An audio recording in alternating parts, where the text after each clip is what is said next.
Hello, James here, Yorkshire camera operator, here with the Sony Venice and the Sound Devices 302 mixer and the new Deity, or new to me at least, Deity Theos UHF wireless kit.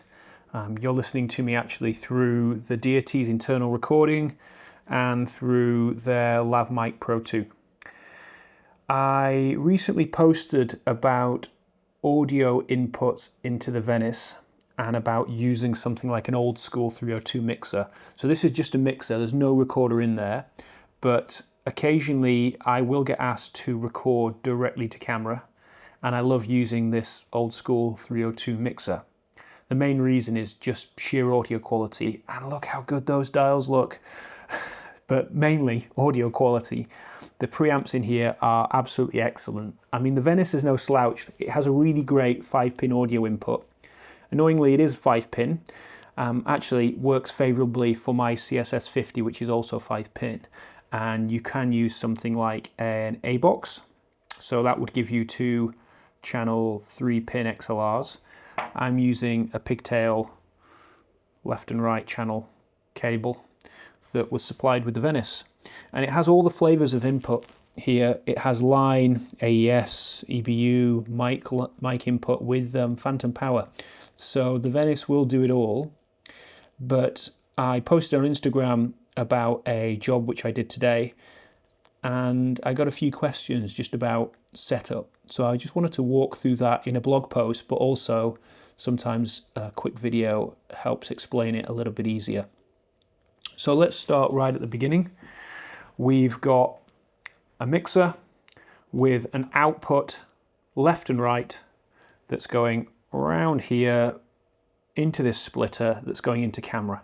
I don't know if you can see on the side of the camera here, but we're set to a line input because that mixer is outputting a hot signal, quite a loud signal.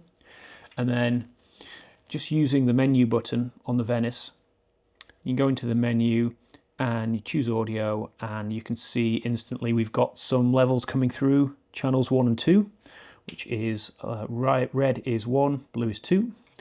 So red's the boom, blue is the lav. And what we've got is a manual level set and phantom power turned off, and that's it really. The audio menu on the Venice is actually pretty straightforward. If we go into audio details, you can see on the input here that it's actually pretty simple. We just set to manual on channels 1 and 2. Mic reference isn't relevant, and then you're able to set your specific level. Monitoring, well, it's just for picking which channel you want to hear through your headphones and the monitor level that you want. An audio configuration, yeah, there's a little bit more in there. I typically turn the limiter off. AGC isn't an issue.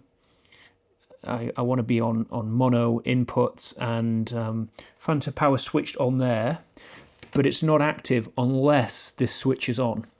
So just as a shortcut, in case I want to switch back to using my boom on camera, which sometimes I will, I typically just leave that on in the menu and just use the switch on the side, because as soon as I go into mic, I want 48, otherwise it's just line.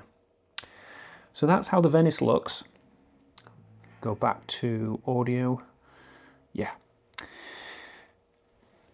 So in terms of the mixer, we're connected up to the Venice.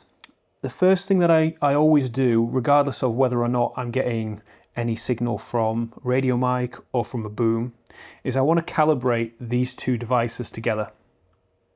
And the reason I want to do that is because the Venice works on a digital scale, and the 302, because it's old school, it's analog, it works on an analog scale. So 0 dB on here isn't necessarily going to be the same, or I don't want it to be the same as 0 dB on here. And the way that you calibrate it is these old school mixers have this ability to send a slate or a tone, and you've got the option just up there where you can set a constant 1K tone at 0 dB analog. So we can tell that because we're hitting this red line here. And in the analog world, if we go over this, we're not necessarily clipping. And on this mixer, if we go over this, I can choose how aggressive I want my analog limiter to be. So I don't want it ever to exceed, plus 20. So I could have my limiter come in at, say, 12 or wherever I choose to set it. And that helps protect the signal. But then if we move across here, we can see that I want my 0 dB on an analog scale on the side of Venice, or any digital recorder really, to peak round about -20 on a digital scale. So all I'm doing is playing that tone back, and then I'm going into my menu on the side of the Venice and just dialing in. As you can see, I'll drop level 1 down and you can see it adjusting, or I can drive it up. And I'm just looking to get it to approximately, there it is, approximately -20, which is weirdly set at +20 on the side of the Venice, but that's purely a coincidence. So let's kill the tone. And then all I do is replace that tone, the output of the mixer, with some inputs. So channel 1 here is set to my boom. This could be obviously on a boom pole on a long cable mounted over talent. It's just on the Venice for the moment. And on the side here, don't know if you can see, if I move too close, it'll probably go out of focus, but here you can see it's set to a mic input because obviously it's a mic that's plugged into it, and that mic needs phantom power. For this second connection, which goes through to this Deity Theos receiver, I want that to be a line signal, and I want the mixer to do a lot of the boosting for me. And I set that to dynamic because a dynamic microphone doesn't require any power.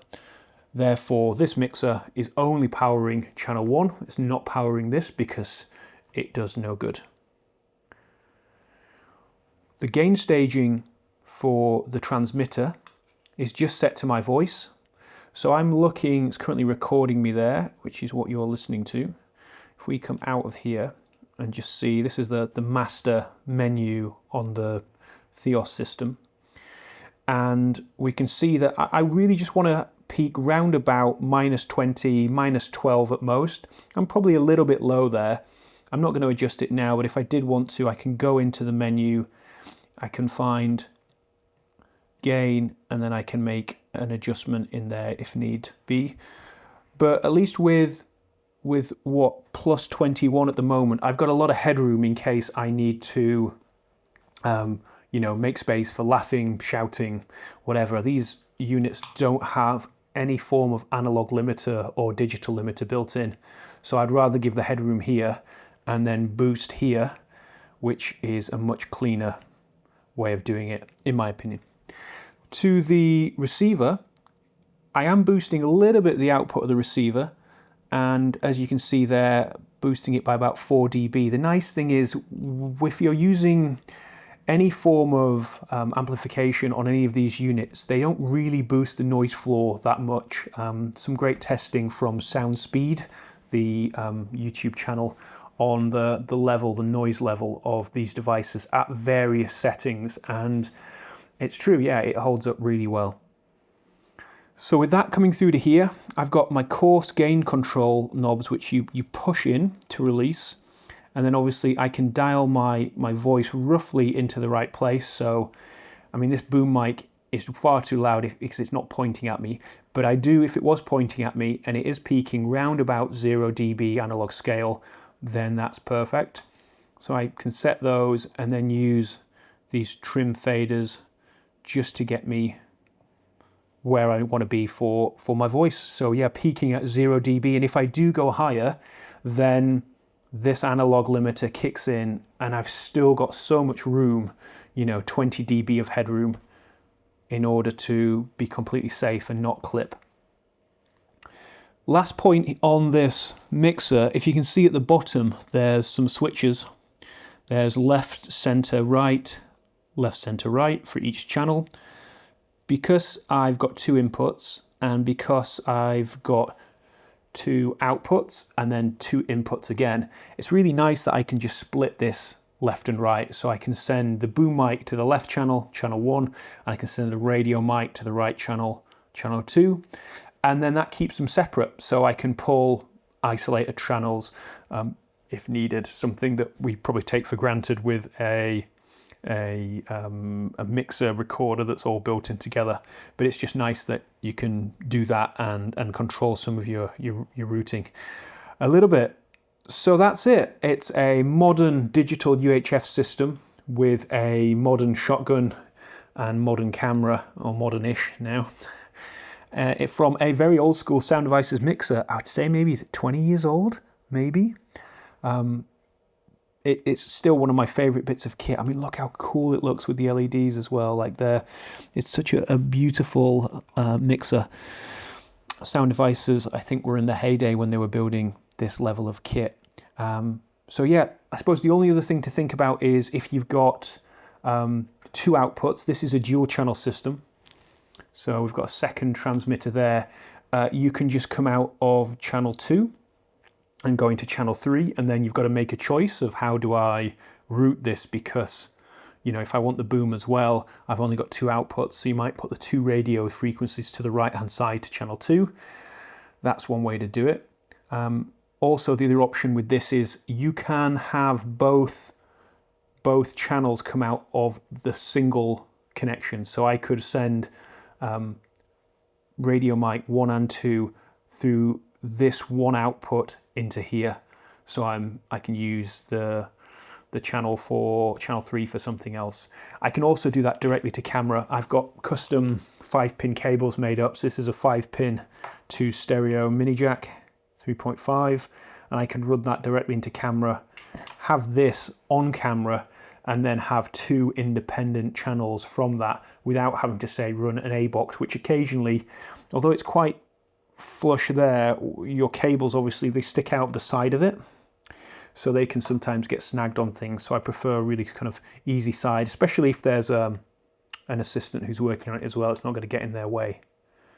So it is quite a flexible unit, but great for interviews. I still think it's one of the best sounding mixers out there, and it really takes over the heavy lifting rather having your camera preamps do all of that work. Any questions, get hold of me on the website, Instagram, LinkedIn, all the usual places, and hope that is helpful.